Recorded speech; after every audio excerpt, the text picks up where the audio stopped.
Laporan dari Turki menyebutkan kesepakatan personal Galatasaray dan Hakan Calhanoglu telah tercapai.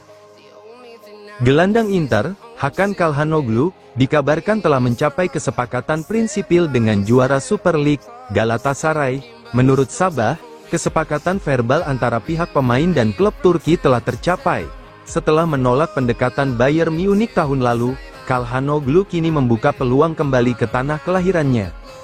Pemain berusia 31 tahun itu belum pernah bermain di Turki, namun kini bertekad menorehkan jejak di Istanbul.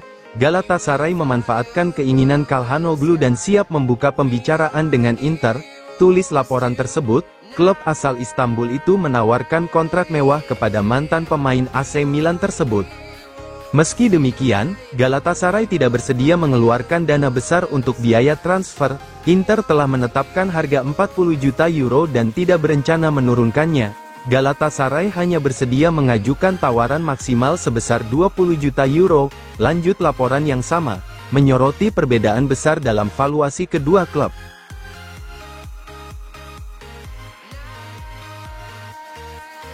Pio Esposito minta jaminan untuk tetap bertahan di Inter Milan. Francesco Pio Esposito belum mengambil keputusan terkait masa depannya bersama Inter dan tengah mengevaluasi situasi di klub.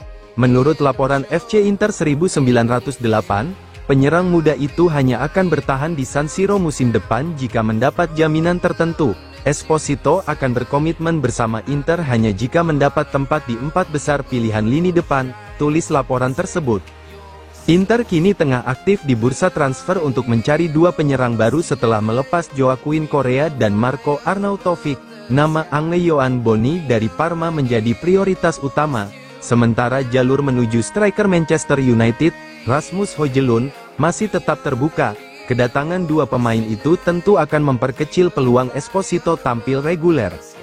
Meski diakui bertalenta, Esposito harus bersaing dengan Lautaro Martinez dan Marcus Thuram yang tak tergantikan di lini depan. Situasi Mehdi Taremi juga menjadi faktor tambahan.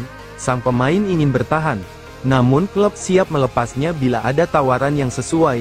Esposito tidak ingin menjadi pilihan kelima bagi Cifu, sebut Pascual Guaro yang sumber dekat dengan sang pemain.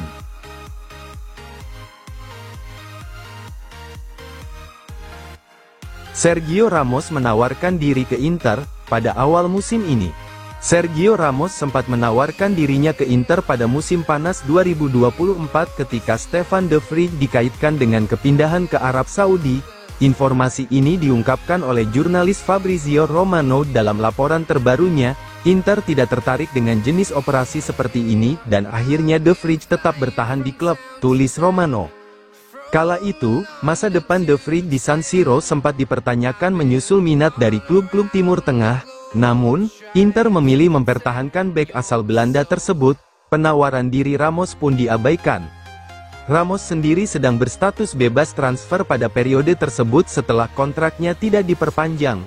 Meski berpengalaman, Inter menilai opsi tersebut tidak sesuai dengan arah kebijakan tim. De Vrij tetap menjadi bagian dari skuad hingga musim ini, begitu juga Acerbi meski memulai musim setelah operasi hernia.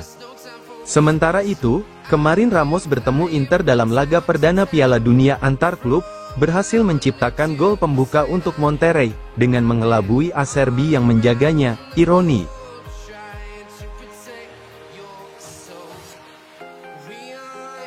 Tiga perubahan yang tampak dari Inter pada laga kontra Monterrey di bawah Cifu.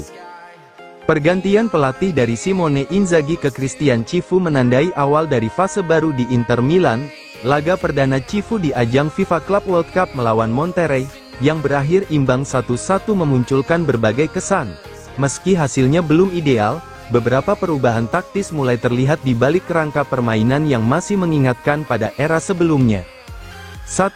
Taktik bola mati, dari penjagaan, man-to-man marking, ke zonal marking. Gazzetta dello Sport menyoroti bagaimana Inter mulai beralih dari kebiasaan lama, Salah satu perubahan paling mencolok terjadi saat mengantisipasi bola mati. Jika selama 4 tahun terakhir Inter selalu menggunakan penjagaan 1 lawan 1 dalam situasi bola mati, kini Cifu memperkenalkan sistem penjagaan zona. Dalam laga kontra Monterrey, semua bek ditempatkan secara zonal, dengan hanya satu pemain, Sergio Ramos, yang dijaga secara individual oleh Acerbi.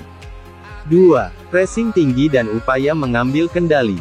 Aspek lain yang patut dicatat adalah dorongan untuk bermain dengan intensitas lebih tinggi.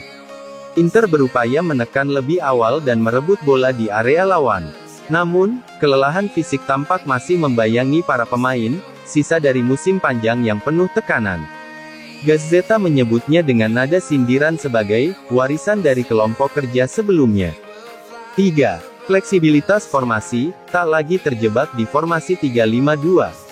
Meski formasi dasar 3-5-2 tetap digunakan sejak awal laga, Cifu menunjukkan bahwa Inter kini memiliki rencana alternatif yang nyata, bukan hanya solusi darurat. Saat memasukkan Luka Sučić di babak kedua, formasi berubah menjadi 3-4-1-2, dengan Barella dan Sučić di tengah serta Mkhitaryan di posisi gelandang serang. Setelah Mkhitaryan ditarik keluar, Inter beralih ke skema 3-4-2-1, semua tanpa mengorbankan keseimbangan tim.